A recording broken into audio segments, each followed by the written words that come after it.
ID, the Future, a podcast about evolution and intelligent design. Perhaps the most common evidence put forward to support evolutionary theory is the observation that organisms can adapt. In particular circumstances or environmental conditions, we see them change, at least to a point. We're often treated to news stories and headlines about this or that organism evolving right before our eyes. Whether we're talking about classic icons of evolution like the peppered moths or the finchbeaks, or new icons like E. coli or guppies, we're told that even modest changes are evidence for the ongoing march of evolution. Hello, I'm Eric Anderson, and on this episode of ID the Future, I'm pleased to be joined by Dr. Emily Reeves. Reeves received a bachelor in chemistry with a minor in biology from Northern Arizona University and a PhD in biochemistry and biophysics from Texas A&M. She currently collaborates on several research projects at the intersection of biology and engineering and is part of Discovery Institute's Engineering Research Group. Alongside her research pursuits, she also serves as an active clinician specializing in nutritional genomics. Welcome, Emily. Hi, Eric. Thanks so much for having me on to talk. I'm excited to get into conversation with you today about adaptation and some icons of evolution. Absolutely. So 3 years ago at our first conference on engineering and living systems, you'll probably remember I gave a presentation about adaptation and specifically argued that while we see many fascinating examples of adaptive change throughout the biosphere, there are limits to an organism's ability to adapt within a set of engineering operating parameters. And one of the examples I discussed was the work of David Resnick's team on guppies, these beautiful little fishes that we all know from our childhood aquariums. So I'm super excited to have you on the show today because I know you've done a lot of additional work looking into these guppy experiments beyond what I did a few years ago. So I'm looking forward to learning a lot today. Sure. Yeah, I'm looking forward to talking about it. So before we dive into guppies specifically, Emily, step back just a minute and set the stage. First of all, maybe tell us two things. Maybe tell us, first of all, why this concept of adaptation is so important within evolutionary theory. And second, if you'll pardon, I think it's fair to say that you came up through what I might call a standard biology and biochemistry training up through your PhD. And so as an active member of our engineering research group, how has your view personally changed over the last 3 or 4 years as you've started looking at living organisms as deeply designed and engineered systems? Yeah, let me first speak to your how my view has kind of changed in recent years. Sure. Yeah, so I did go through kind of like the traditional route, and I would say one of my first exposures to thinking about organisms as more like deeply designed systems came from reading Yuri Alon's book, An Introduction to Systems Biology. Mm, And after I read, portions and stuff of that book and really started thinking about it, it sort of made me really rethink and like a lot of what had happened in graduate school and just I started thinking like, oh wow, if organisms are actually designed, then we need to understand more math. We need to understand more engineering concepts in order to do better biology.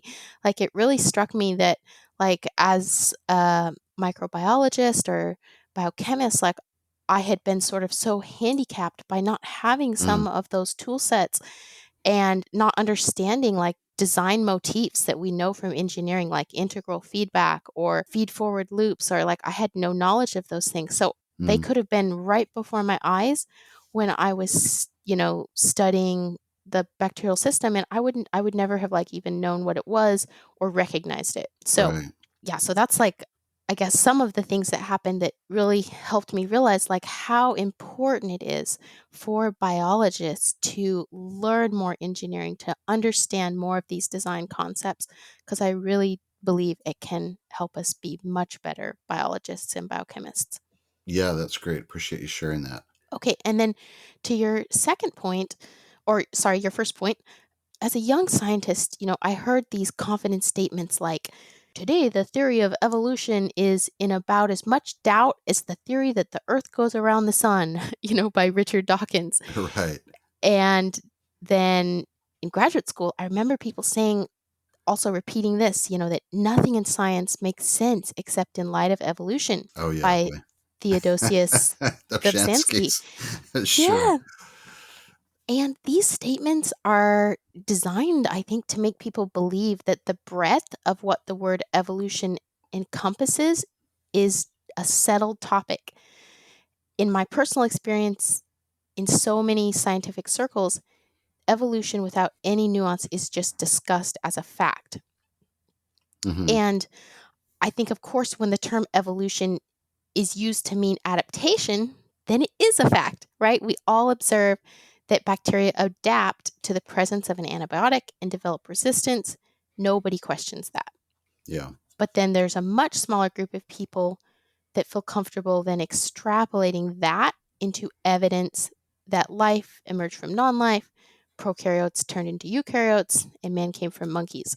Yeah, and if you go back to like Dobzhansky's statement, which first of all is very self-serving, but you know, people kind of use that to almost equate biology with evolution, and that's a really dangerous mental mistake to make. If you think that everything in biology is evolution, then you're going to get off track pretty quickly.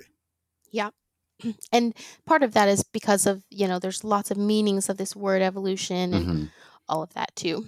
Yeah. So, yeah. So talk to us a little more about adaptation. There are some amazing examples of adaptation, right? Right. The degree of adaptation that we see is sometimes really mind bending, right?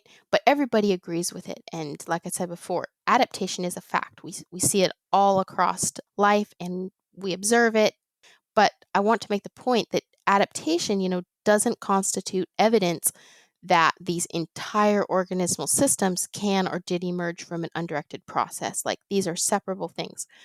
And as an example of that, I want to say that engineers build adaptive systems all the time, right? And those adaptive systems that they build, they can morph and be flexible. And just because they morph in extreme ways or in ways that may even be hard to recognize that it's the same thing, that doesn't mean that those adaptive systems evolved, right? They were human engineered, designed from the top down. Right. And so as evidence for macroevolutionary changes, we keep being handed these examples of adaptation, but it's kind of flawed from the outset because designers can build adaptive systems. And it's especially flawed when the mechanisms of adaptation don't match up with the necessary mechanisms of Darwinian evolution, which are random mutation and natural selection. Yeah, it reminds me, Philip Johnson used to say, I ask people for evidence of evolution. What is your evidence of all this creative power? And he says, they would always come back with the finch beaks or the peppered moss or the bacteria and the antibiotics. So that's definitely still the case today, I think, in a lot of what we see. All right. So with that background, Emily, tell us about the example of adaptation you want to share with us today. Sure. So the example I want to talk about today is, as you mentioned already, the humble guppy, which is native to these steep mountain streams in Trinidad, which is an island off the northern coast of South America. Yeah, awesome. So take us away. I'm picturing this beautiful mountain sea at the southeast point of the West Indies, just on the edge of the Caribbean Sea. Yeah, Maybe we yeah. should go check it out. What did people observe in this location that they thought constituted evolution happening right before our eyes, as they said? So in these mountain streams, there are waterfalls that create these kind of natural barriers between different pools. Hmm. And there was this man named Carl Haskins, and he documented that between upstream pools and downstream pools in these streams, the guppies that lived in these upstream and downstream pools had pretty strikingly different phenotypes. And so the guppies in the upstream pools, where there was less predation, and we'll talk about that a little bit more in a minute, they were actually larger, bigger sized, and they had delayed time to sexual maturity, which means they could have the females could have more eggs. Mm. Now, the seemingly major difference between that upstream environment and that downstream environment is predatory fish. Upstream, there are fewer and different types of predators. And when was this? So the documentation of this, I believe, was in the 50s, 60s. Okay. Yeah, because this got repeated a lot. I think in one of the things that you wrote up, and by the way, we'll include some links to your write-ups. So I think you mentioned in your write-up that Miller had, put this forward as a great example of evolution taking place, and of course, other researchers have as well. Yes, that's right. So, yeah, Kenneth Miller, he summarized these experiments in his book Finding Darwin's God, and he, described this as a kind of like an icon of evolution that we talked about where, Mm, it's happening before our eyes. This very we see a lot of evolutionary change in a short period of time kind of thing. yeah. So the initial observation of differences between guppies in upstream and downstream environments by Haskins launched this series of beautiful experiments that were led by Professor David Resnick, who captured the guppies from the downstream pools and then moved them upstream. So he Hmm. moved them from where predators were prevalent downstream to where the predators were rare. And then what Resnick's team observed is that the guppies from the downstream pools underwent these rapid transformations when they were placed into that new upstream environment. And everyone assumed the rapid transformations from the guppies were due to this direct predator-based selection acting on random mutation. But then Resnick did some careful experiments over the past like 40 years. He's done like 40 years of experiments, which shows that this actually turns out to be incorrect. Yeah. Now, when you say rapid transformation, what are we talking about? Because he's been working on this for several decades. But if I recall from one of the things I had read a few years ago, I mean, it was a matter of what, a year or 18 months or something they started noticing changes, or am I misremembering that?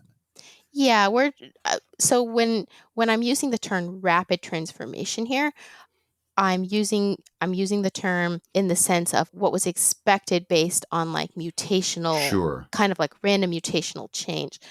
For instance, when the team calculated the rate of evolution, they initially used this unit called a Darwin, and they reported, that the guppies Sorry. changed. Sorry. I'm sorry. Go ahead.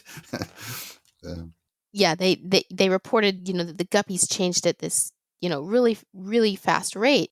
I remember a quote from one of the papers. This was, I don't know if it's the same paper you looked at, but the one I was doing for cells, they said something like, I won't pull it up right now, but they said something like, it happened 1,000 times faster than we expected. Yeah, exactly. So they were calculating the rate of evolution based on a unit called the Darwin, and that is a unit that's really used in to calculate the rate of change in fossils.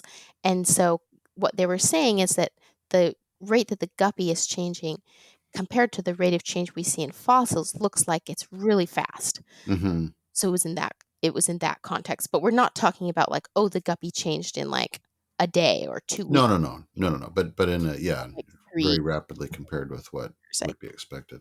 Yeah. And of course, when they did this calculation and determined that the change was happening vastly faster than their evolutionary theory would have predicted, they decided maybe they should question evolutionary theory, right? Or did they say, oh, isn't evolution amazing? It happens faster than we thought. All right, so how did they test this hypothesis?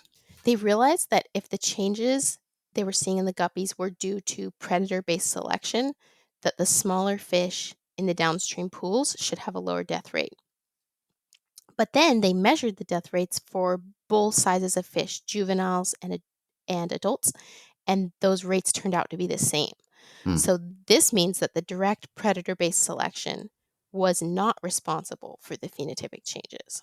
yeah, And then Resnick's group gives a new name to what they were observing called density-dependent selection. And there's still kind of mystery around what is actually going on here, and we're going to talk about that okay. in a few minutes. So, but to directly quote from their 2019 review, they state, quote, "We have shown that the agent of selection on the life history, behavior, and physiology in low predation communities is high population density and the cascade of ecological effects that stems from it." Quote. So they also moved downstream guppies. Uh, so they moved the downstream guppies into upstream environments in 3 to 4 separate streams. So this sort of represents independent experiments. And for each of those independent experiments, they observed the same allele frequency shifts for all those experiments.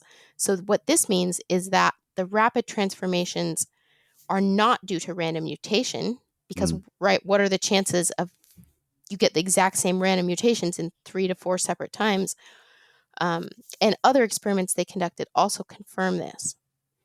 So the phenotypic differences come from standing genetic variation that exists in the population of the downstream guppies. Right. And do you remember from the papers when you say they moved from 3 to 4 downstream environments to upstream, is it within the same stream in 4 different streams, or did they actually cross streams? Do you remember? It's different streams, I Okay. believe. Yeah, Okay. different Interesting. streams. All right. So they are ruling out this traditional view that was there for a long time that this was predator-based selection. Direct Yeah. predator-based selection, right. And they're coming up with something called density-based selection. So they still think that natural selection is the driver here. Is that what's going on? That's right. Yeah. So these repeatable parallel changes, they're often considered an incredible display of natural selection. Of course. Yeah. Many scientists think that the standing genetic variation, right, which is enabling these phenotypic changes, ultimately arose from random mutation, as well, of course, the mechanism that's now maintaining that standing genetic variation. So you have a situation where random mutation and natural selection are being attributed as both the ultimate cause um, under either the direct or indirect hypotheses for how the predators were shaping the guppy evolution. And my Yeah. question is really like, is this fair?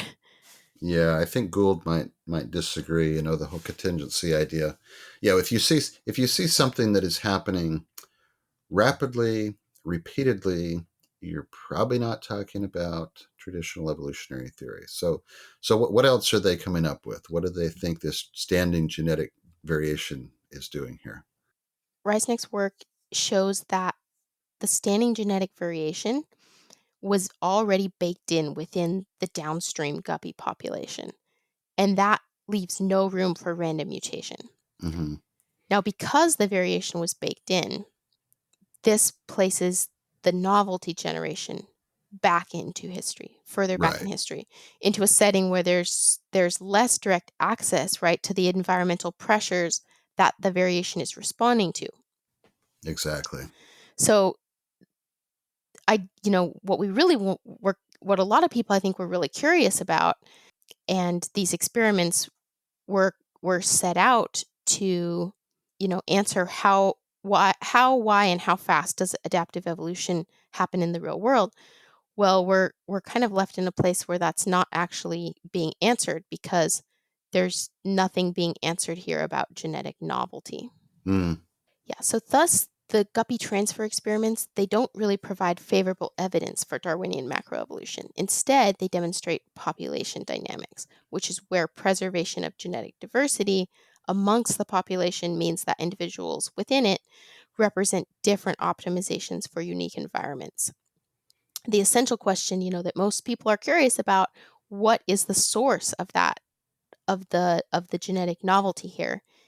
That question remains unanswered.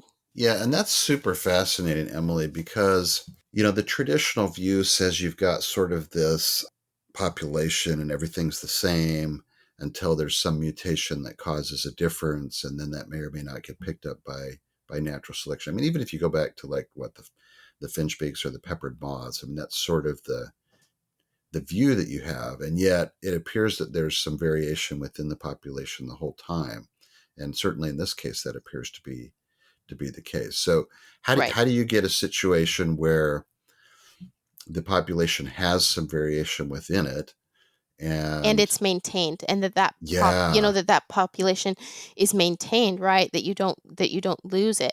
It's a very yeah, fascinating scientific question.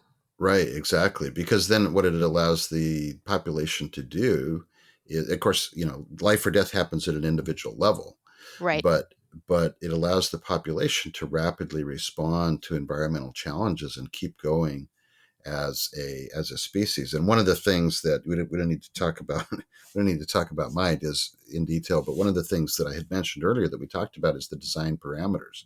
And so Yep. I like to view the parameters within which an organism can operate, kind of like a gravity well, if you will, where the organism tends to be at a particular stable location and can get perturbed, but it tends to go back to the norm when the environmental condition is changed back from whatever the challenge was that it was experiencing at the time. And having this standing variation within the population seems to me to be a really interesting and valuable way to rapidly do that.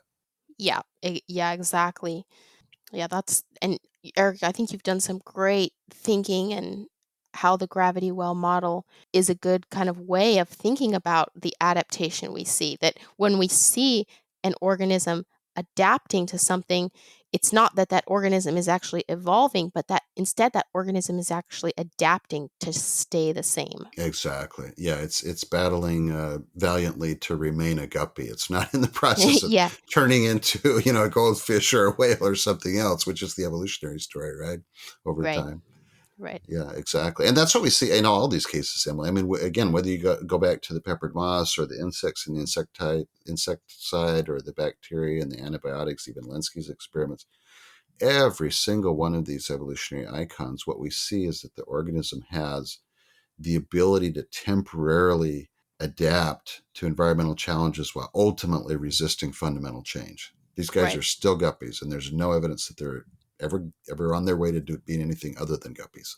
Right. And this fits so well with the engineering model, Hmm. that would predict that, guppies are designed with operational parameters for different traits, like, and some of those being like time to sexual maturation, right? In the case of the guppy, size, color, etc. Hmm.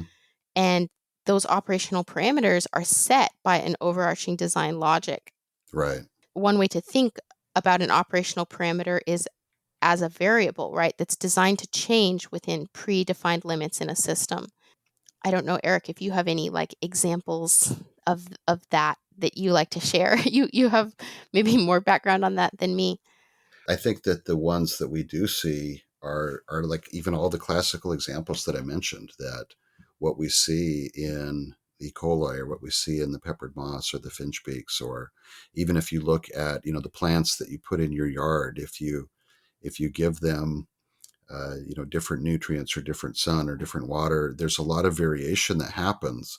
But in all the cases, they're responding to those challenges in a way that is within those parameters. As long as they stay within the parameters, they get to keep living. And once they drop outside of their variables, out of their parameters, then they die. And it's really pretty straightforward, actually, in that sense. Yeah, and like another way to kind of maybe think about this is, engineers, when they design something, right, they want these variables, they want them to be able to change or be adjusted, Right. for optimality. So one example that I can kind of wrap my head around is like the angle maximum on the front wheels of your car. Like the Hmm. designers, they want that to be able to, like, maybe if it's a race car, right, where you're going really fast, maybe you can't change it quite as much. But Right. then maybe if you're, using like an ATV or something, it can change more so that you can make a really tight turning radius or whatever. So Right. Exactly. Yeah. In fact, if we the variables can be changed depending on the design requirements. Yeah, I like that example. In fact, a few years ago, I bought an SUV which had a higher wheelbase than my wife's car, and was annoyed by the fact that the turn radius was so much wider than hers. She could turn in with a much wider radius, and they obviously didn't set the radius as tight for my car because they didn't want a car with a higher center of gravity tipping over Yeah. at a high speed. So that's a great example. I like that. Yeah. So, all right. So let's talk about these guppies and what Resnick's doing, and how some of these variables could be maybe tuned to produce adaptation in something like these guppies. Yeah. So, there's a couple different models from the engineering perspective that could tune variables, right? Like let's say, like, when you're looking at the guppy, maybe the color of the guppy, the the age to sexual maturity, let's think of those as variables, right? And then let's think about what are some different design mechanisms that might exist to tune those based on the environment the organism is living in. And so the model which currently has the most support and is favored by Reisneck and other groups' data involves what we have kind of already talked about, which is where there's genetic diversity in the population. And that means that certain individuals within a population represent different optimizations for a unique environment. And you can think of this as kind of like a normal distribution where individuals on one tail of the distribution are not well suited for, let's say, the downstream environment. But if you move them into the upstream environment, gradually their alleles become more dominant because it's just they're optimized for that environment. So in this model, the population's architecture includes diversity, and the diversity is different optimizations for unique environmental situations. Right. And it could be relatively complex. I mean, if you had a situation where there's a bunch of variables, right? You could have a variable per pH, you could have one for temperature, you could have one for color, you could have one for something else. So there could be lots of these variables working together. We're not suggesting that it's as simple necessarily as you only have one variable per this organism. But in some of these cases, I think Brian even had some examples where just a couple of tuning knobs, as he called them, 2 or 3 variables, were able to make really significant phenotypic changes in the stickleback fish. So it'd be Right. interesting to see what we find out with the guppies as more research happens. Yep. Yeah, and a second hypothesis for what's the mechanism that's tuning these variables is that there is a sensing mechanism. Mm-hmm. And how that would work is that in response to, let's say, environmental inputs, that somehow triggers some kind of germline allele reprogramming. And so this would rely on an organism sensing changes in the environment and then some kind of triggering internal programming of allele frequency in the next generation. And I really want to emphasize here, this is a hypothesis. There's not a known mechanism for this that's been worked out that I'm aware of. But there is, I think, quite a bit of evidence that something like this may be happening. So for instance, like you mentioned before, cichlid fishes, stickleback fish, Drosophila, Darwin's finches, all of these organisms have a similar pattern to the guppy of these repetitive parallel changes in specific traits in Mm-hmm. independent experiments. And when you look genetically, they're actually having the same allele frequency shifts. That's how we know it's not random mutation, right? Because independent experiments are happening and we're seeing the same allele frequency changes. So we know it's not random mutation, Right. but and I found when I was, reading about the guppies, and I found this one study that had, I think it was from 2023, it's very recent. They actually reported that there were substantial differences in germline mutation rates Mm. among 3 separate guppy families. And I think that seeing that kind of finding is expected on a model where maybe certain individuals within the population are being programmed for adaptation via Right. some kind of directed change while others are not. But there's a lot more research, right, that's needed this is just a hypothesis and kind of my musing. But I think a couple questions that we can think about that might help us answer this is, for instance, can we identify a sensing signaling mechanism that drives these changes in the guppies? Like, are there pheromones that the fish are sensing that detect their density? And when they Mm. realize, oh, there's more fish around, then they say, oh, well, we don't actually need to. We can have a longer time to sexual maturity now. And I think one way to do this might also be to transplant guppies that are lacking the alleles that are thought to be required for upstream change, and then observe, just transplant those guppies, right? And see if the adaptations still happen. If there's no directed change, no kind of programming like that happening, then we shouldn't see those. Those fish shouldn't be able to Yeah. adapt.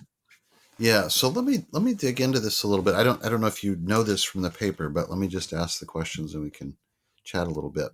So when they took the guppies from the downstream pools and moved them upstream, were they testing them for any genetic particular traits at that point, or were they just taking organisms and moving them?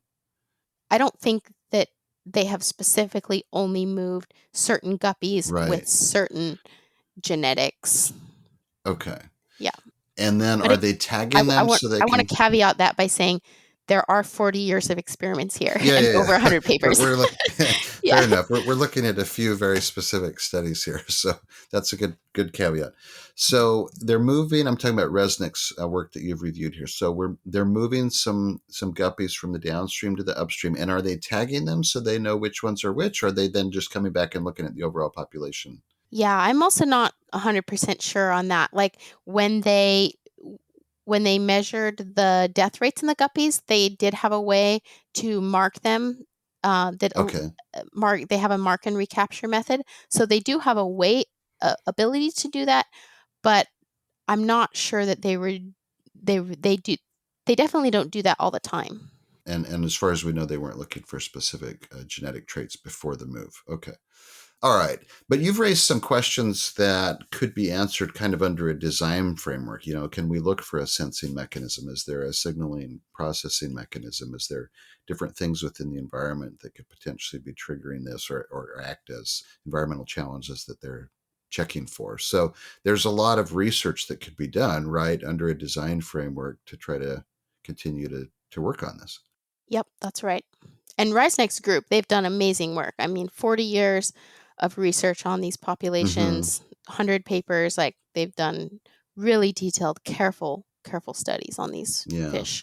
Let me ask one more question. Again, if you don't recall from the papers, that's fine. But so when they move these up from the downstream to the upstream, there's there's greater population density. Is that what they're saying? Because Right. there's fewer predators generally. Exactly. There's fewer Okay. predators, and so the population density of the guppies increases in the upstream Sure. environments. Okay. Fair enough. Then why would population density cause slower maturation? Right? I mean, are they claiming that there's some lack of food? Are they claiming that there's something in the fact that there's? I mean, you understand what I'm saying? There's got to be a causal connection, and it seems like just saying, "Well, it's natural selection," is not a causal connection. Yeah. I mean, when they have one benefit of having like slower time to sexual maturity is the females are able to carry more eggs. Oh Uh, yeah, Um, I get that there's benefit in that aspect. right. I'm saying, why would population density cause slower sexual maturation? I mean, Yeah. It doesn't there's no logical they're reason right. necessarily why those are tied together. Correct. Yes. Yeah. Yeah. Yeah. Okay, interesting. All right, and you're not aware that they had addressed that. I didn't read anything specific to that topic, no. Okay, okay.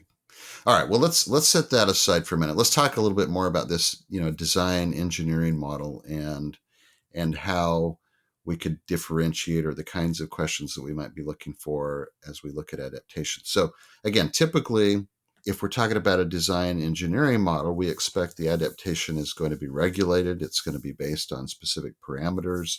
It might be reversible, and it's going to be probably a predictable feature, which is very different. All of those things are very different, at least from the traditional Darwinian view that it's random, it's contingent, it takes a long time, it's probably not repeatable, Gould said.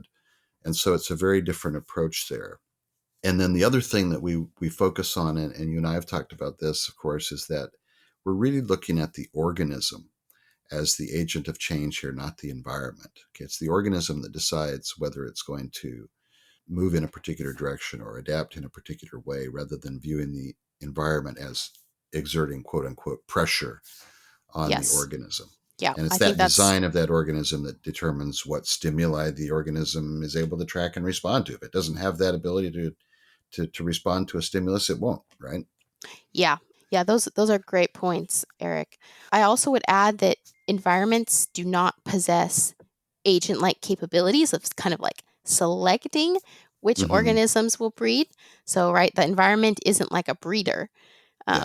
in the sense of like, oh, I'm gonna get a dog that can chase sheep faster, kind of thing. Mm-hmm. Um, the traits of the organisms themselves are actually seem to be responsible Yeah. for the change. And then organisms are problem-solving entities. They are not passive objects, right? Just being shaped by the environment. Mm-hmm. And then finally, these operational parameters that we see in organisms, they have a limited range. So I know we said this before, but organisms adapt to tolerate an environment, but they're adapting to stay the same. They're adapting not to die. Yeah. Is more of like the design model, I would say. Right. Okay. Well, this has been super fascinating. So just to kind of wrap up here a little bit and summarize what we've talked about with Resnick's great work on this.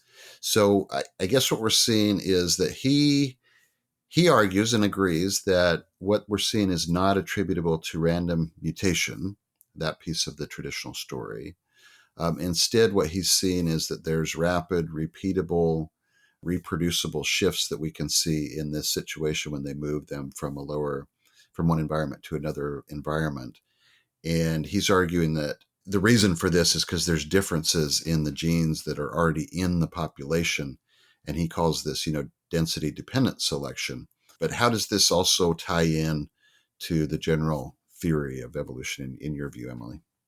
Yeah, so I think that the results from these guppies experiments, it really poses problems for the grand evolutionary hypothesis, because here, right, the guppies are an example of we're seeing rapid adaptation. This Mm-hmm. has been called, an icon of evolution, and not only an icon of evolution, but it's been called like an icon of macro evolutionary change, like these, the kind of change that's necessary supposedly to take one organism to being a different organism. But when we Yeah, really no. but when we really dive into the details, the mechanism of what's going on here, we realize that the source of genetic novelty in what's allowing these organisms to change is still completely unknown. Hmm. Um, it's built in. What we see is that what's allowing these organisms to change so rapidly is built in, and it's reproducible. So it's not Darwinian at all, where it's random mutation and natural selection. So random mutation has been eliminated as the cause for the rapid parallel changes in the guppies. And that's huge, right? Yeah. Darwinian evolution relies on random mutation as its driving mechanism. And then predatory driven selection, which is a form of natural selection, has also been eliminated as a possibility. So we're kind of left at this place where the question that really, gets at the heart of what a lot of people think these kinds of experiments show really hasn't been answered. And that is, where is the genetic novelty that's enabling this adaptation? Where is it Right. coming from? All we know from Resnick's experiments is that it exists in the population. We don't know where it came from. Right. And that's really great. I like how you summarize that, because here we are at the end of his 40 years of experiment, and now 60 years after the initial observation, and we still don't really know exactly what's going on. But one thing we do know is it's not random mutation and it's not predatory driven selection. So those two proposals are now gone. Right, right, right, And so now we're still left to say, okay, where did the novelty come from? And is it possible that there's some engineering based approach here, either in sensing the environment or at the very least in maintaining this genetic diversity within the population, right? right. Yep. Yeah. Awesome. Well, Emily, thank you so much for being here today. We're going to link to your two recent write-ups at Evolution News for anyone who wants to dive a little bit deeper, but really appreciate you being with us today to help us understand more about this topic. This is such an important topic of adaptation. Really appreciate it. Yeah, thank you so much, Eric. It's my pleasure. Thank you for listening to this episode of ID the Future. To learn more about the adaptive capabilities of living organisms and the remarkable design and engineering behind these systems, join us again at ID the Future or on our YouTube channel, Discovery Science, and help us share these important messages by sharing a link with a friend. For ID the Future, I'm Eric Anderson. Thanks for listening.